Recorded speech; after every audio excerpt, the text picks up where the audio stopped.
welcome to my channel The Organic Way, and in today's video I'm going to be sharing a few tips that you can use to grow lots and lots of tomatoes in a relatively small space.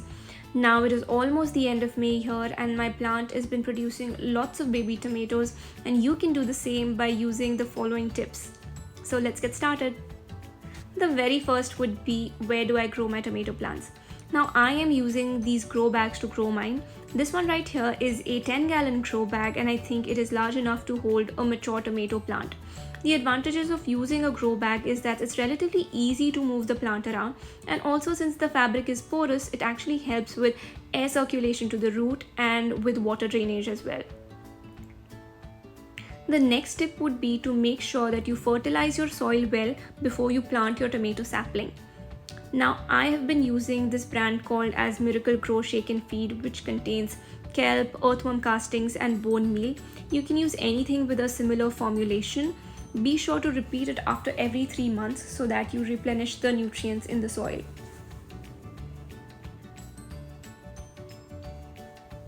The next tip would be to provide support to your tomato plants at an appropriate time. Now my plants here are approximately a month old, and this is the right time to provide support.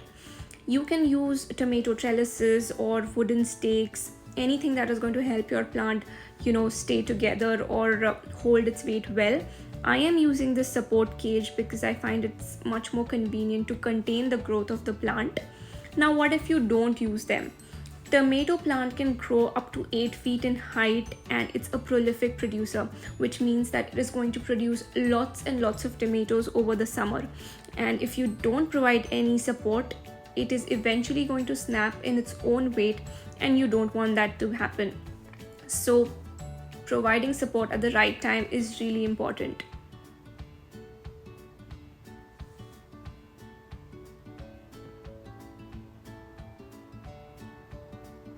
Also make sure that you provide this support or add a wooden stake or trellis when the plant is relatively young.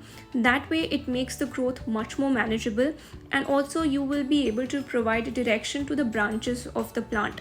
Once the plant has grown out of its size, it's much more difficult to stake the plant or add a trellis or add any kind of support cage.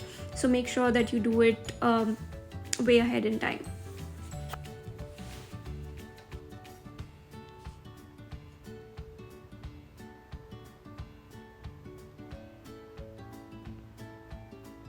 So that's it. I have added these support cages to all of my tomato plants, and that's how they look, and this is actually going to help manage the growth of the plant and provide support to its branches.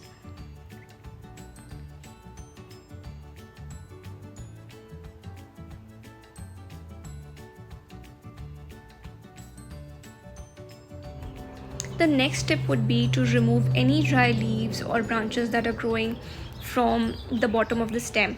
It's important that you keep the stem as clean as possible. Here you can see that I have 3 strong stems coming out of the root, and I plan to keep it clean that way and take out any additional growth.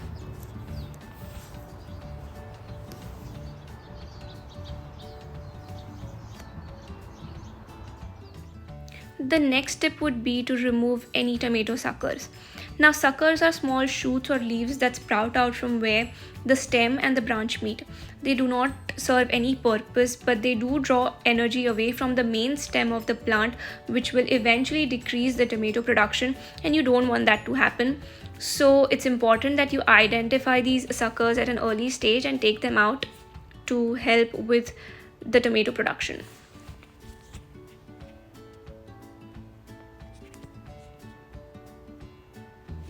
Alright, so the next tip is hand pollination. Now tomatoes are self-pollinating, which means that the tomato flower is going to pollinate when it moves due to wind or external pollinating agents like bees or birds.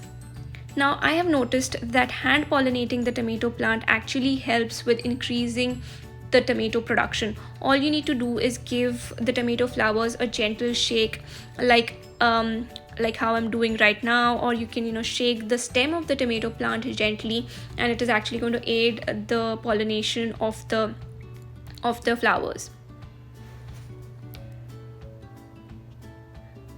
Here you can see that my flower has fertilized and it's growing baby tomatoes, and that's what pollination is going to do for you.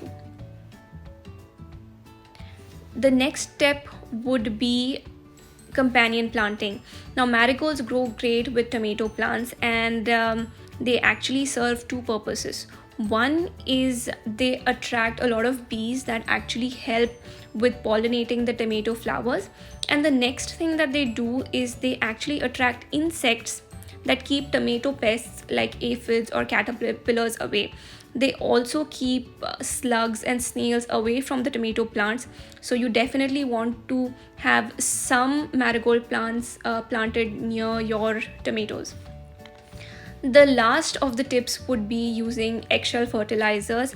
Just crush your eggshells and add them to the soil, and they're going to provide a lot of calcium and potassium to the tomatoes, which will help in growing a lot more fruit.